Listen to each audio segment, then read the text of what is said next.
नमस्कार, मैं जनप्रता श्रीओम गौतम। बड़ी खबर ये आ रही है कि एलएसी के ऊपर चीन के साथ तनाव के बाद में भारत ने अब तक का सबसे बड़ा फैसला ले लिया है। अब तक पैगोंग त्सो झील और जम्मू कश्मीर लेह लद्दाख के इलाकों में भारतीय सेना तो पहले से थी ही, उसके बाद एयरफोर्स के गरुड़ कमांडोज को वहां पर भेजा गया और अब पहली बार है कि नेवी के मार्कोस कमांडो की तैनाती भी अब ईस्टर्न पैगोंग त्सो झील में होने जा रही है। निश्चित तौर पर ये जो खबर है ये चीन को हिला देने वाली है और भारत के सैन्य इतिहास में एक बड़ा फैसला है, क्योंकि अब तक नेवी की जो तैनाती थी वो ऐसे पहाड़ी इलाकों में कभी नहीं हुई थी। नेवल कमांडो, जिन्हें मार्कोस का नाम दिया जाता है, इनके बारे में कहा जाता है कि ये बियर्ड फोर्स है, यानी कि दाढ़ी वाली फोर्स है और इससे दुनिया की बहुत सारी नौसेनाएं कतराती हैं, क्योंकि ये बेहद खतरनाक और बेहद जांबाज कमांडो होते हैं। जैसा कि गरुड़ कमांडो के बारे में कहा जाता है, गरुड़ कमांडो अपना पराक्रम जम्मू कश्मीर में दिखा चुके हैं। उन्होंने एक पूरे के पूरे आतंकवादियों के गुट को ख़त्म कर दिया था और उसके बाद जो इस तरीके से एयर स्ट्राइक की थी एयरफोर्स ने, उसे भी दुनिया ने देखा था।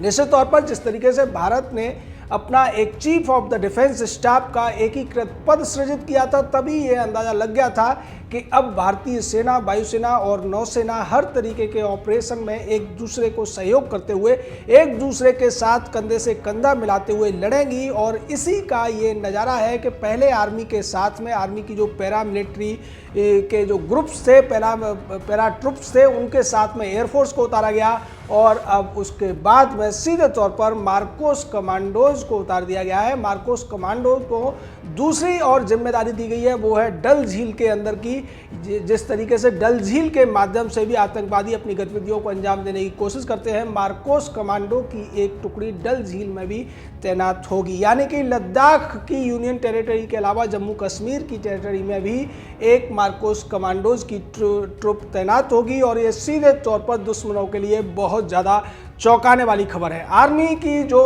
मिलिट्री साइंस के जितने टैक्टिक्स होती है, उसमें एक सबसे बड़ी टैक्टिक्स होती है डोजिंग की टैक्टिक्स, जिसको चकमे की नीति कहा जाता है। और उसी चकमे की नीति के तहत अब भारतीय जो सेनाएं हैं उन्होंने अपने मार्कोस कमांडोज को पैगोंग त्सो झील में उतारकर उनको गश्त के लिए तैनात कर दिया है, जिसमें चीन अपनी सेना के द्वारा कभी कभी उपद्रव करने की कोशिश किया करता था।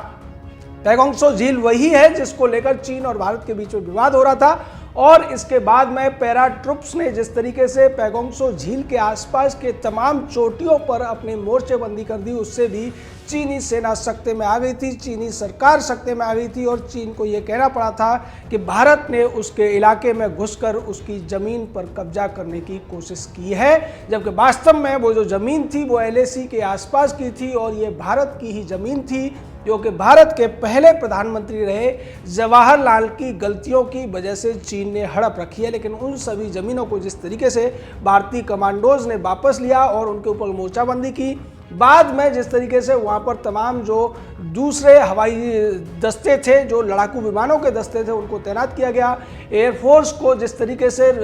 राफेल विमान की खेपें मिली और सुखोई पहले से तैनात था, उसके अलावा दूसरे जो विमान थे उनको भी तैनात करके गश्त बढ़ा दी गई थी एलएसी के ऊपर। उसके बाद में जिस तरीके से सेना आगे बढ़ रही थी, चीन बौखला गया। चीन ने तमाम तरीके के बयानबाजी की और भारत से यहाँ तक कह दिया कि भारत संयम बरते, क्योंकि इससे दोनों देशों के रिश्ते खराब हो सकते हैं।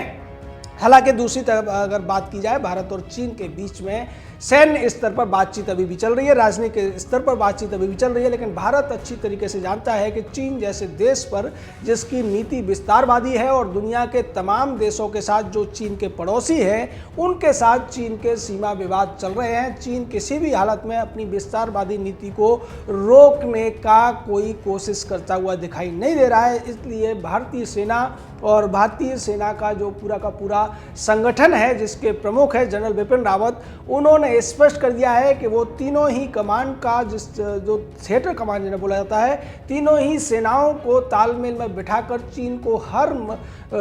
हर मौके पर, हर मोर्चे पर मात देने की कोशिश कर रहे हैं। और यही वजह थी कि पिछले दिनों चीन को दहलाने के लिए भारत ने अमेरिका की नौसेना के साथ में सैन्य अभ्यास भी किया, नौसैनिक अभ्यास किया। उसके अलावा साउथ चाइना सी में भी भारतीय सेना नौसेना ने अपनी मौजूदगी दर्ज कराई थी और उसके अलावा चीन को यह संदेश दे दिया था कि अगर चीन कोई भी बेजा हरकत करने की कोशिश करेगा तो भारतीय सेना, वायुसेना और नौसेना तीनों ही तरफ से उसको जवाब देने की कोशिश की जाएगी।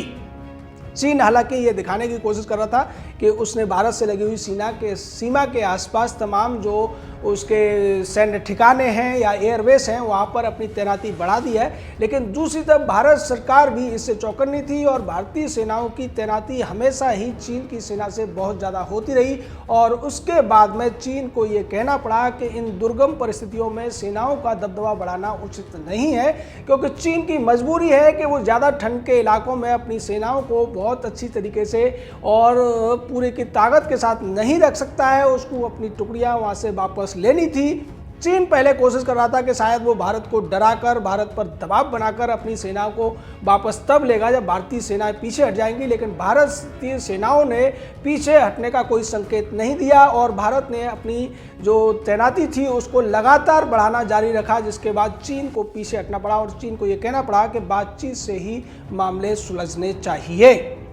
लेकिन इस बार जो भारत की नीति है वो ये है कि ताकत अगर आपके पास है तभी दुनिया आपसे शांति वार्ता करेगी, अगर आपके पास ताकत नहीं है तो दूसरे देश आपकी ज़मीनों को हड़पने की कोशिश करते हैं और ऐसा दुनिया में बार बार होता रहा है। और यही वजह है कि भारतीय सेना हो, वायुसेना हो या नौसेना हो, भारत सरकार ने इनकी ताकत और इनका अस्त्र शस्त्र बढ़ाना जारी रखा और उसकी वजह से आज भारत की इन तीनों सम्मिलित सेनाओं को दुनिया में बहुत सम्मान के साथ देखा जाता है। ये अपने आप में एक अनूठी मिसाल बनाती हैं। जिस तरीके से पहले भारत ने सर्जिकल स्ट्राइक करके पाकिस्तान को झटका दिया था, उसके बाद एयर स्ट्राइक से झटका दिया और पहली बार ऐसा हुआ कि चीन को भी गलवान घाटी में मुंह की खानी पड़ी। उसके बाद पैगोंग त्सो झील की तमाम चोटियों पर भारतीय सेना ने दोबारा से कब्जा किया, चीन को मजबूर किया कि वो बातचीत की टेबल पर आए और अपनी सेनाओं को पीछे हटाए। चीन जो पहले लाल आंख है दिखाने की कोशिश कर रहा था, अपने आप को ड्रैगन बताने की कोशिश कर रहा था, वो भारतीय जवानों से ऐसा सख्ते में आया, इस तरीके से डर गया कि उसको अपनी सारी की सारी बातों को स्वीकार करना पड़ा और बातचीत की टेबल पर आकर उसे ये दिखावा करना पड़ा कि वो भारत के साथ बातचीत कर रहा है। लेकिन भारत को चूंकि पहले अमेरिका भी आगाह कर चुका था, दूसरे देशों ने भी कहा था कि चीन पर विश्वास नहीं किया जा सकता है, भारत भी अपनी खुफिया एजेंसियों पर विश्वास कर रहा था और यही वजह रही कि भारत ने पिछले 5-6 सालों के बीच में LAC के आसपास जितनी सड़कें बनाई हैं, जितने पुल बनाए हैं, जितने टनल्स बनाए हैं, उससे भी चीन को यह खतरा उत्पन्न हो गया है कि चीन ये समझ रहा है कि भारत के गृहमंत्री ने जिस तरीके से 1 साल पहले भारत की संसद में एक बयान दिया था, उस बयान ने चीन की नींद उड़ा रखी है, जिसमें उन्होंने ये कहा था कि POK और जो अक्साई का इलाका है वो भारत का इलाका है, जम्मू कश्मीर का अभिन्न इलाका है, उसको किसी भी हालत में चीन या पाकिस्तान को हम नहीं रखने देंगे और उसको वापस लेकर रहेंगे। इसी से चीन और पाकिस्तान दोनों बौखलाए हुए थे। चीन ने कोशिश की कि पाकिस्तान को CPEC के माध्यम से इस पूरे मामले में भारत के खिलाफ कर दिया जाए और भारत ने जिस तरीके से संकेत दिया था कि गिलगित बाल्टिस्तान का जो इलाका है उसमें चीन ने जो CPEC बनाने की कोशिश की है वो भारतीय समझौता को चुनौती देने की कोशिश की है, क्योंकि ये अंतर्राष्ट्रीय स्तर पर अभी भी भारत का हिस्सा है और इस हिस्से में किसी भी तरीके का कोई भी निर्माण या कोई भी प्रोजेक्ट अगर चीन या कोई दूसरा देश चलाता है तो वो अवैध है संयुक्त राष्ट्र संघ के तमाम नियमों और प्रावधानों के अनुरूप। और इसी वजह से चीन ने फिर गलवान घाटी में एक उपद्रव करने की कोशिश की और दूसरी तरफ अक्साई के इलाके में भी उसने अपनी तैनाती बढ़ाई थी। उसे यह डर था कि कहीं भारतीय सेना अक्साई के पूरे इलाके को वापस से कब्जा न कर ले, जैसा कि भारतीय सेना ने संकेत दिया था कि वो गिलगित बाल्टिस्तान और POK को वापस लेकर रहेगी। और इसके लिए भारतीय सेना की तरफ से भी जनरल मनोज मुकुंद नरवाने बार बार कह चुके थे कि उन्हें सरकार की तरफ से केवल आदेश का इंतजार है, वो कोई भी कदम उठाने के लिए, कोई भी लड़ाई लड़ने के लिए और उस लड़ाई को अंजाम तक ले जाने के लिए पूरी तरीके से तैयार हैं।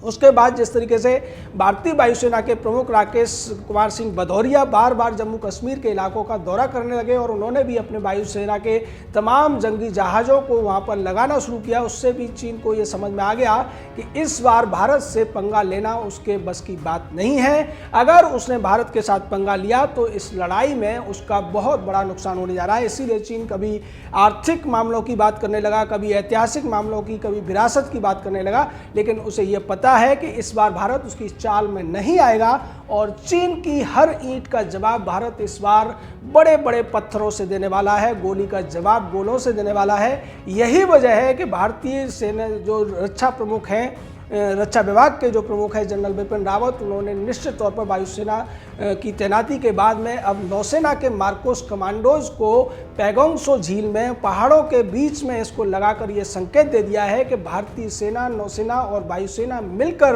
तीनों मिलकर तालमेल के साथ में देश के दुश्मनों से न केवल लोहा लेंगे बल्कि इस बार उनके दांत भी खट्टे करेंगे और उन्हें मिट्टी भी सुंघाएंगे। जैसा कि गलवान घाटी में बिहार रेजिमेंट के निहत्थे जवानों ने दिखा दिया था कि वो चीन के चंपुओं का क्या हाल कर सकते हैं। भारत के 20 जवानों को बलिदान होना पड़ा था, लेकिन दूसरी तरफ खबरें अंतर्राष्ट्रीय स्तर पर इस बात की पुष्टि हुई थी कि चीन के 100 से ज़्यादा चंपुओं को भारतीय जवानों ने जमीन सुगा दी थी, मौत के घाट उतार दिया था। और यही वजह है कि अब तक जो गरुड़ कमांडो, जो एयरफोर्स के कमांडो हैं, वो जम्मू कश्मीर के इलाकों में अपना पराक्रम दिखा रहे थे। उससे पहले सेना तो थी ही, अर्धसैनिक बल तो थे ही, लेकिन अब मार्कोस कमांडोज को भी जमीनी स्तर पर अपना पराक्रम दिखाने का मौका आ गया है और वो इसको दिखा कर ही रहेंगे। जय हिंद,